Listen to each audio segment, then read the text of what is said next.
마태복음 26장 6절로 13절의 말씀을 제가 봉독하겠습니다.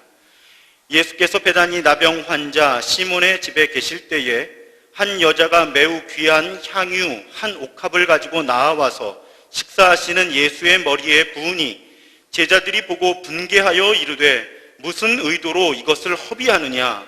이것을 비싼 값에 팔아 가난한 자들에게 줄 수 있었겠도다 하거늘 예수께서 아시고 그들에게 이르시되 너희가 어찌하여 이 여자를 괴롭게 하느냐? 그가 내게 좋은 일을 하였느니라. 가난한 자들은 항상 너희와 함께 있거니와 나는 항상 함께 있지 아니하리라. 이 여자가 내 몸에 이 향유를 부은 것은 내 장례를 위하여 함이니라. 내가 진실로 너희에게 이르노니 온 천하에 어디서든지 이 복음이 전파되는 곳에서는 이 여자가 행한 일도 말하여 그를 기억하리라 하시니라. 아멘. 유머 하나를 하고 말씀을 시작하려고 하는데, 자, 여러분 유머를 들으시면 어떻게 하셔야죠? 네, 웃어주셔야 하는 겁니다. 벌써부터 웃으실 필요는 없습니다. 제가 유머 공포증이 있어요. 제가 유머를 하면 아무도 안 웃어주셔서. 근데 오늘 설교의 맥락에서 좋은 도입이 될 것 같아서요. 어떤 오케스트라가 있었습니다. 오케스트라 아시죠? 그 오케스트라의 단원들이 이 사례비를 받는데요. 그 사례비가 악기 종류와 무관하게 한 곡을 연주하면 똑같은 돈을 받았다 그래요. 그러니까 시간하고 똑같이 돈을 받은 거죠. 그런데 어느 날 연주를 끝난 다음에 트럼펫을 부는 사람이 지휘자한테 항의를 합니다. 나는 이렇게 하나 연주를 할 때마다 10,000원, 20,000원 버는데, 그러면서 가르치는 거예요. 거기 누가 서 있는가 하면 심벌. 아니 나는 하나 낼 때마다 10,000원 버는데 저 사람은 챙 할 때마다 10만 원, 챙 할 때마다 20만 원 이렇게 높은 소득을 올린다. 불공평한 거 아니냐? 그랬더니 지휘자가 아무 말도 안 하고 저기 봐 이러는 거예요. 거기 보니까 바이올린이요 10원, 20원, 30원, 40원, 50원, 60원, 70원. 웃어주셔서 감사합니다. 여러분, 우리는 효율성을 중시하는 문화에서 살아가고 있죠. 내가 뭔가를 더 투자를 하면 더 많은 것을 얻고자 하는 그런 시대를 살아가고 있습니다. 아까 그 오케스트라 트럼펫 주자의 불만은 이해가 가잖아요. 나는 하나 누를 때 10,000원 버는데 저 사람은 10만 원 번다고. 우리가 그런 시대에 살아가고 있고요. 그러다 보니까 허비라고 하는 단어는 매우 나쁜 단어예요. 그렇죠. 우리는 뭔가를 허비한다고 하면 굉장히 잘못 살아가고 있다. 이런 느낌을 받게 됩니다. 우리는 시간을 허비하는 것을 싫어하고요. 돈을 허비하는 것을 싫어하죠. 그런데 오늘 본문에 우리가 그렇게 싫어하는, 내가 하고 싶지 않은 허비라고 하는 단어가 등장을 합니다. 오늘 함께 읽은 말씀은 복음서에 다 있어요. 비슷비슷한 이야기로. 그래서 아주 익숙한 말씀입니다. 한 여인이 예수의 머리에 향유를 붓죠. 향기나는 기름을 붓습니다. 제자들이 이걸 보고 못마땅해서 왜 그 비싼 향유를 허비하느냐 이렇게 책망을 해요.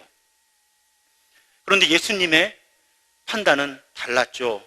그래서 오늘 본문 마지막 13절에 보면 내가 진실로 너희에게 이르노니 온 천하에 어디서든지 복음이 전파되는 곳에서는 이 여자가 행한 일도 말하여 그를 기억하게 할 것이다. 그리고 정말로 마테마가 누가 요한복음에 조금 관점과 인물이 다르기는 하지만 이 사건이 다 기록된 것입니다. 자, 제자들은 허비했다고 하는데 예수님은 이 여자가 좋은 일을 하였다. 이런 엄청나게 다른 판단을 내리고 있는 거예요. 그럼 왜 예수님은 이 여자의 한 일을 좋게 보셨을까? 첫 번째로 이 여인은 귀한 것을 드렸습니다.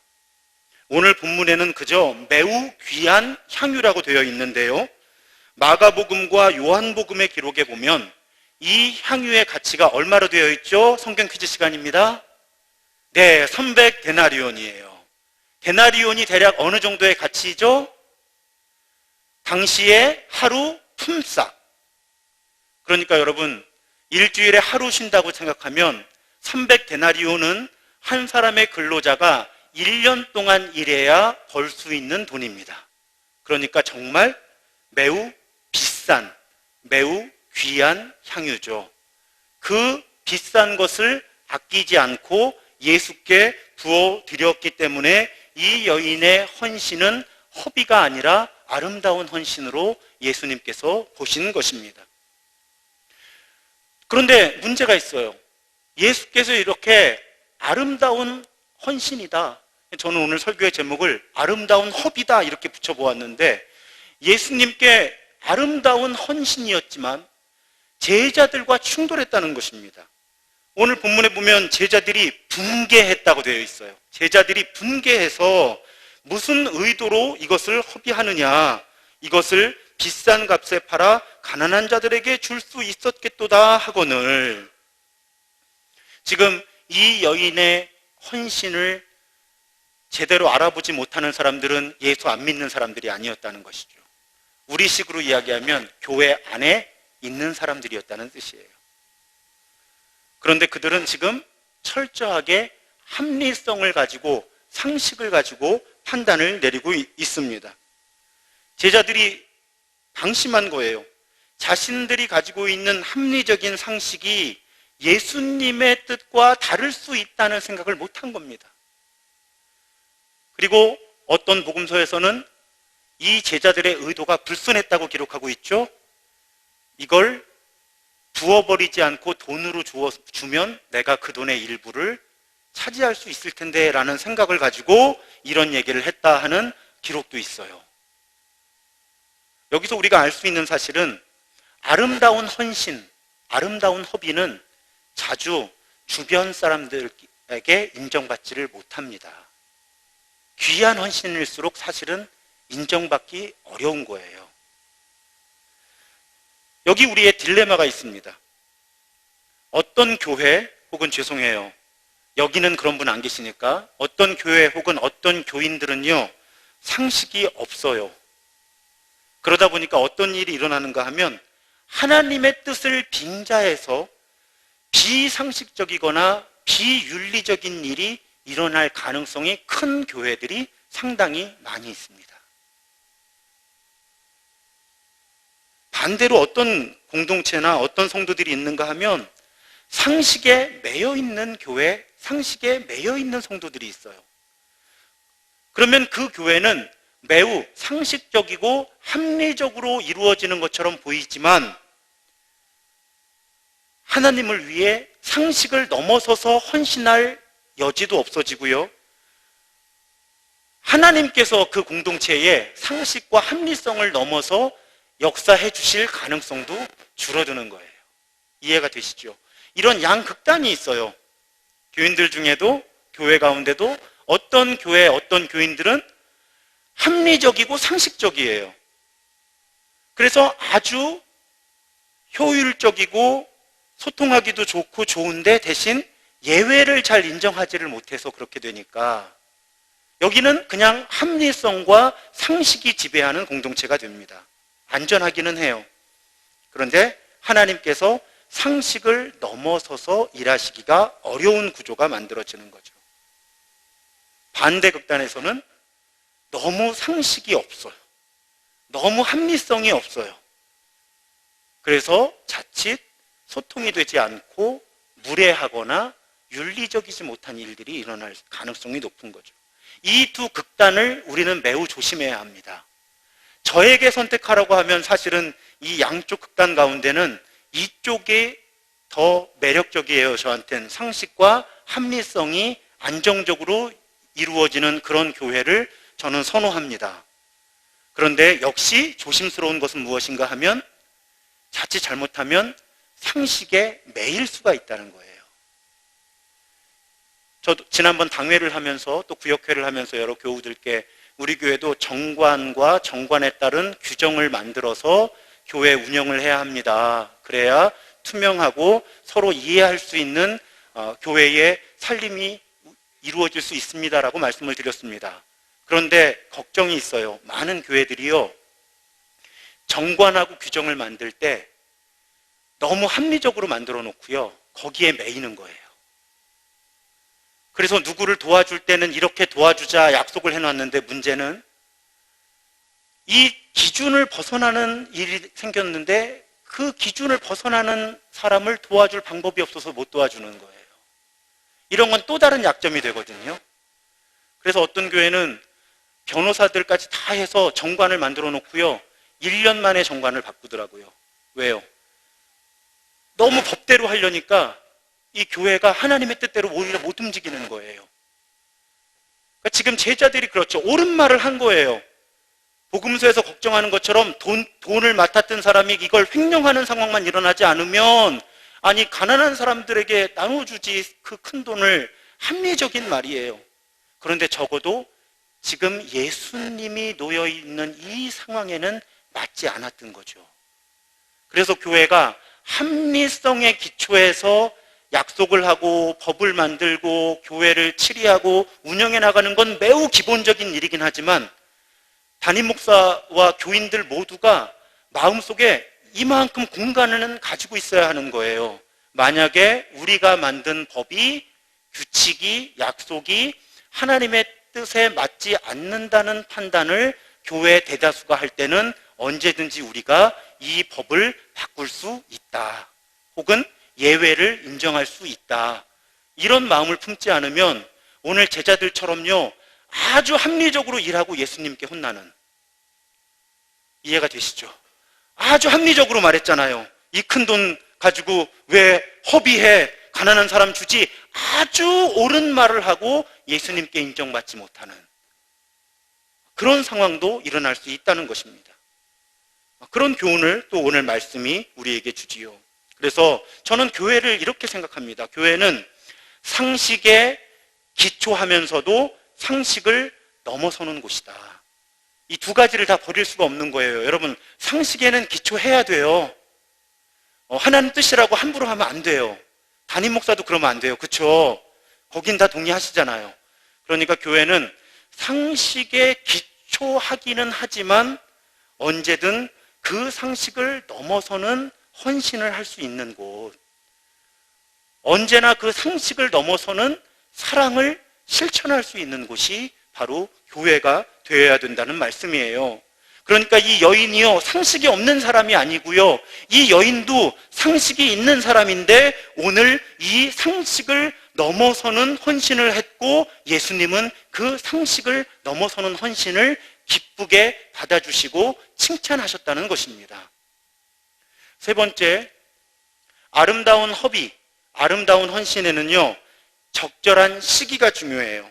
오늘 예수님 뭐라고 하시냐면 제자들에게 가난한 자들은 항상 너희와 함께 있거니와 나는 항상 함께 있지 않는다. 이 여자가 내 몸에 향유를 부은 것은 내 장례를 준비하기 위해서다. 오해하지 마십시오. 오늘 이 본문 가지고 오해하는 교회 혹은 곡해하는 설교자도 많이 보았어요. 여러분, 오늘 예수님의 의도는 가난한 사람들 돕지 말라고 하신 거 아닌 거 아시죠? 이 본문을 반대로 잘못 해석하면 또 그렇게 해석하는 거예요. 예수님은 가난한 사람을 돕는 것보다 예수님께 드리는 것을 더 우선시하셨다라고 오늘 본문을 해석하면 이건 반대로 잘못 해석하는 것입니다. 예수님이 오늘 본문 가운데 가난한 사람들 돕지 말라고 하신 게 아니에요. 가난한 자들은 항상 너희와 함께 있거니와 무슨 말씀이에요? 항상 그 일은 할 수 있다는 거예요. 가난한 사람을 돕는 일은 항상 할 수 있고 항상 해야 되는 일이라고 말씀하신 거예요. 그런데 지금만 할 수 있는 일이 있다는 거예요. 뭐예요? 예수님께 이 향유를 드리는 것은 예수님은 곧 이제 십자가를 지고 부활 승천하실 것이기 때문에 지금만 할 수 있다는 일이죠. 그러니까 예수님이 가난한 사람들을 섬기지 말라고 하신 것이 아니라 가난한 사람들은 항상 너희와 함께 있고 너희는 그 사람들을 도와야 돼. 그런데 이 여자는 지금 해야만 하는 일이 무엇인지를 알았고 그 헌신을 했기 때문에 아름다운 거야. 예수님이 그렇게 말씀하신다는 것입니다. 그래서 여러분, 우리들이 하나님을 사랑하는 마음으로 또 교회를 사랑하는 마음으로 또 하나님이 사랑하시는 세상을 사랑하는 마음으로 헌신하지만 그 헌신할 때 우리가 품어야 되는 중요한 질문이 무엇인가 하면 지금 이 공동체에 혹은 지금 하나님의 입장에서 가장 필요한 헌신이 무엇인가를 분별하는 거예요. 그것이 아주 소중하고 중요한 질문입니다. 여러분, 크리스마스고 연말이 되면서 선물들을 이렇게 많이 주고받으시는데요.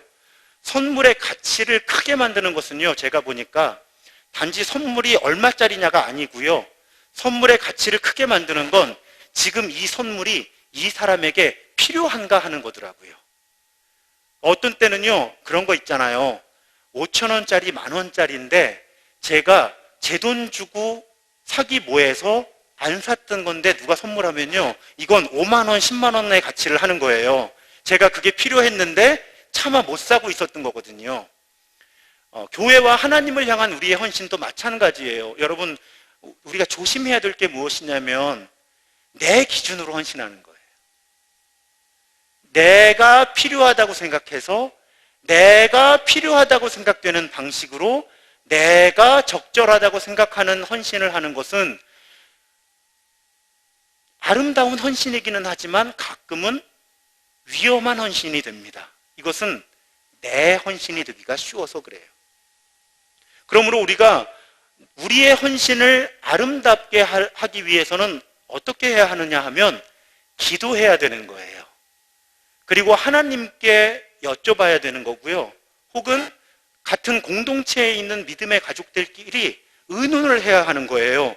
지금 이 공동체에 또 지금 이 지역에 하나님께서 가장 필요로 하는 헌신은 무엇인가?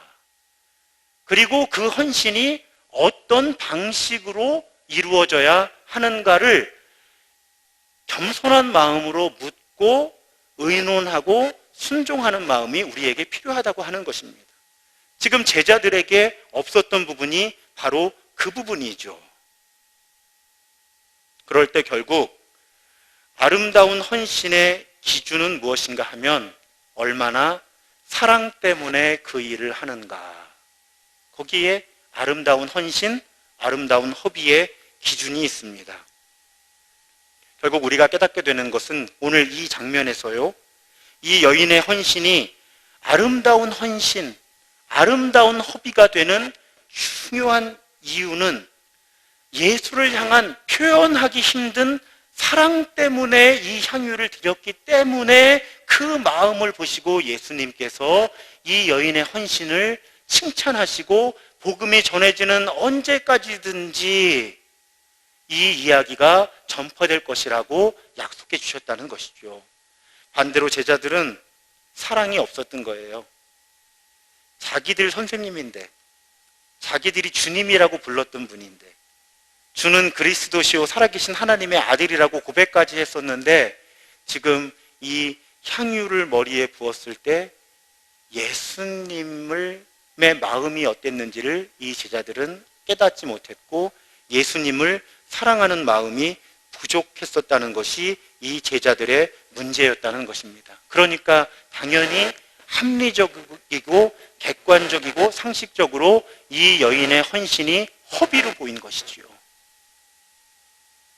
저는 오늘 말씀을 묵상하는데요, 예수님의 말씀에서 어떤 느낌을 강하게 받는가 하면요, 예수님이요 지금 이 여인을 통해 위로받고 계신 거예요. 예수님이 너무 외로우셨거든요. 예수님 앞으로 걸어가야 할 길을 예수님은 아시잖아요.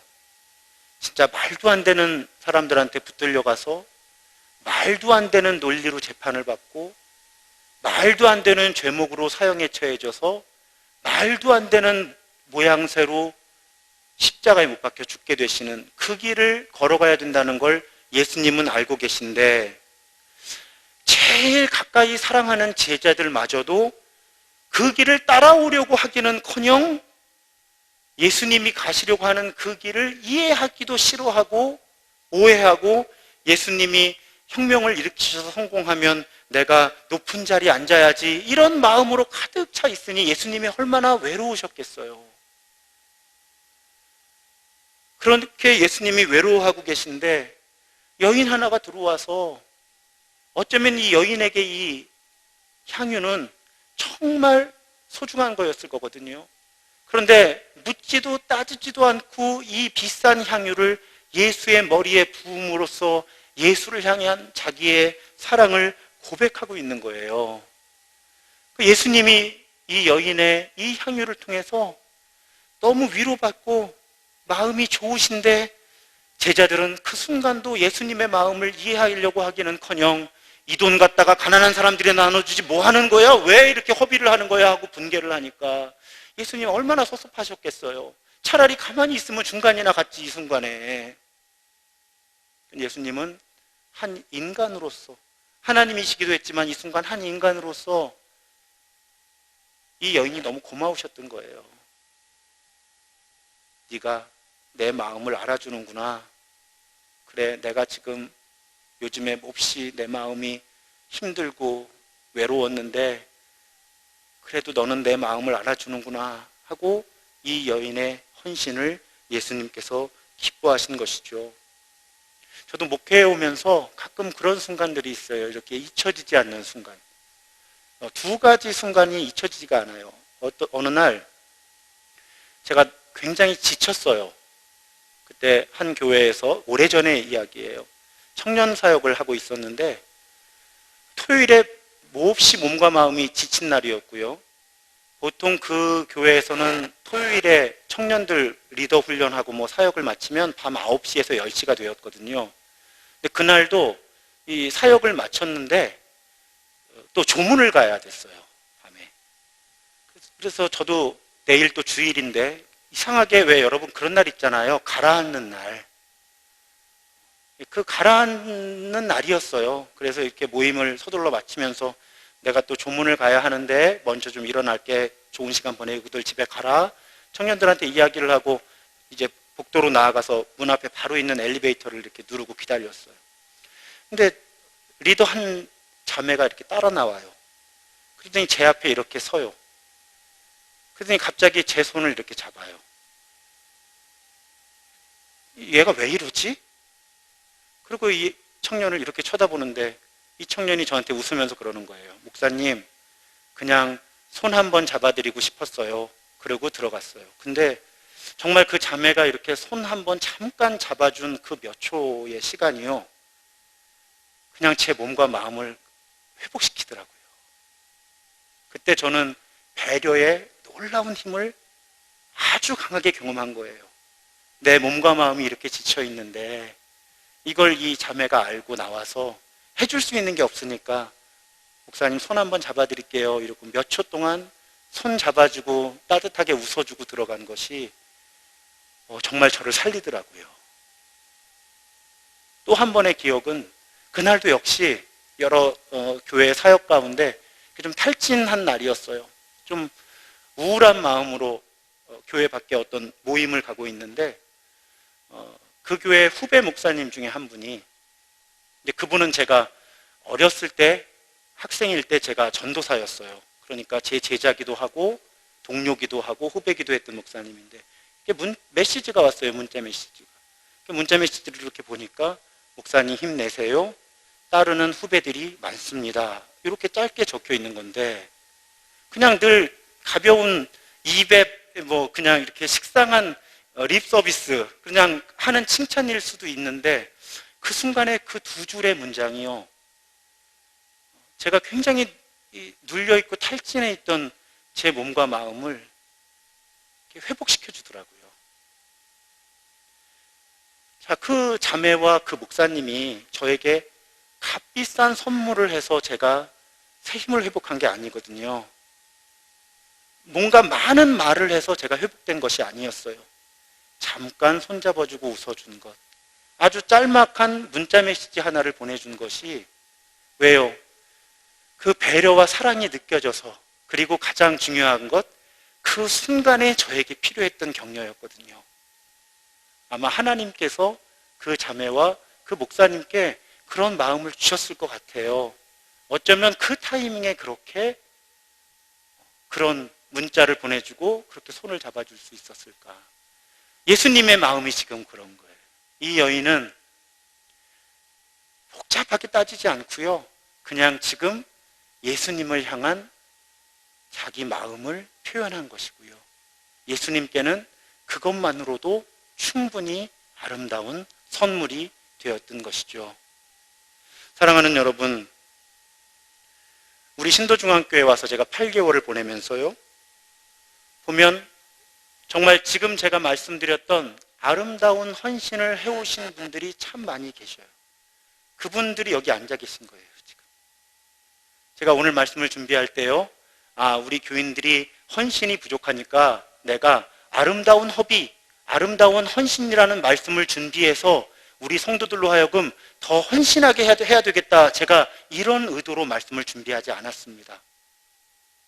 저는 그동안 또 2019년 올 한 해 우리 신도중앙교회 성도들이 지금 예수님께서 칭찬하시는 아름다운 허비를 해 오셨다고 믿습니다. 그래서 사실 오늘의 메시지는 더 잘하자는 메시지가 아니고요, 여러분 수고 많으셨다는 메시지예요. 여러분들이 지금까지 이 교회와 하나님을 향해 해오신 헌신이 제가 지금 말씀드렸던 아름다운 헌신을 내 요소들을 다 가지고 있어요. 여러분 지금까지요, 귀한 것 들여서 이 교회 지켜오셨습니다. 이 교회가 지금까지에 이르기까지 여러분들이 얼마나 헌신하셨을까 하는 것, 이제 8개월밖에 되지 않았지만 제가 충분히 이해할 수 있다고 말할 만큼 우리 교회 교인들은 아름다운 헌신, 귀한 것을 드리는 헌신을 해오셨고요, 상식을 넘어서는 헌신을 해오셨고요, 시기에 적절한 헌신을 해오셨고요, 그리고 예수님을 사랑하고 주님의 몸된 교회를 사랑하는 마음으로 그 헌신을 해오셨다고 저는 믿습니다. 담임 목사가 보기에도 그런데 하나님 보시기에는 여러분의 헌신이 얼마나 아름다웠을까. 마치 이 여인의 향유가 예수님의 마음을 따뜻하게 하고 예수님의 마음을 위로했던 것처럼 그동안 우리 신도중앙교회 교우들의 헌신이 예수님의 마음을 따뜻하게 하고 예수님께 힘이 되어 왔다고 저는 믿습니다. 그것이 담임 목사로서 너무나 감사하고 오늘 말씀을 통해 여러분들을 위로하고 격려하고 싶었어요. 특히 올 한 해 25년 동안 목회하셨던 우리 전형구의 목사님, 권순조 사모님 아름답게 은퇴하시고요. 여러분 20살도 더 어린 젊은 담임 목사 만나셔서 얼마나 힘든 한 해 보내셨어요. 저도 힘들었어요. 일이 많아서 힘든 게 아니고요, 우리 교회가 어떤 교회인지 잘 몰라서 조심스럽고, 그렇다고 또 때를 놓치면 안 되니까 여러 결정들을 내려야 하니까 저도 힘들었어요. 그런데 어느 날 저도 미숙해서 저 혼란스럽고 힘든 것만 생각하다가 어느 날 하나님이 그런 마음 주시더라고요. 야, 정 목사, 너만 헷갈리는 거 아니야. 너희 교인들이 지금 너 얼마나 잘 참아주고 있는 줄 알아? 하나님이 저에게 그런 말씀을 주시는데 제가 하나님 왜 그렇게 말씀해 주시는지 금방 깨닫겠더라고요. 여러분, 그동안 특히 그동안의 헌신도 감사하지만 제가 4월 마지막 주에 첫 설교를 하고 12월 마지막 주에 이르기까지 8개월 동안 저와 교회를 향한 사랑과 헌신 정말 깊이 감사를 드리고요. 예수님 보시기에 이 여인의 향유와 같은 헌신을 우리 교우들 지금까지 해오셨습니다. 특별히 오늘 연합속회의 맥락에서 보면 속장님들, 목자님들, 정말 우리끼리 얘기지만 인정과 칭찬을 받기보다는 가끔은 지나치게 합리적이어서 냉소적인 이야기 많이 들으셨어야 됐겠죠. 이거를 왜 이렇게 하느냐, 이렇게 하면 더 좋은데. 다 좋은 마음으로 하는 이야기인데 다 좋은 마음으로 하는 이야기가 때로는 우리 마음에 상처가 되기도 하죠.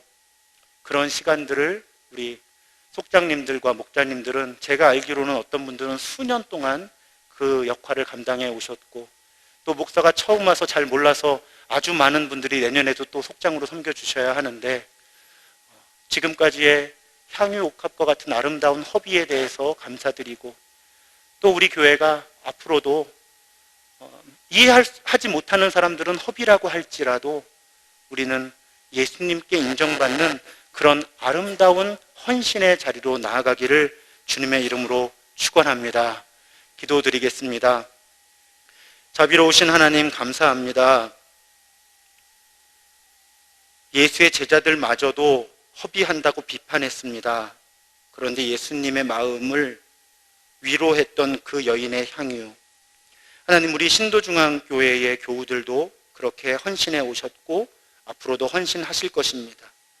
특별히 각 사역의 부장으로, 팀장으로, 또 속장과 목자로 헌신해 오신 모든 분들의 마음을 하나님 위로해 주시고, 담임 목사도 어떻게 할 수 없는 그 마음의 부담감과 상처를 하나님께서 만져주시고, 하나님 우리 교회가 정말 상식에 기초하지만 또한 예수님을 향한 사랑 때문에 상식을 넘어서는 헌신까지 나아갈 수 있는 그런 교회가 되게 하여 주옵소서.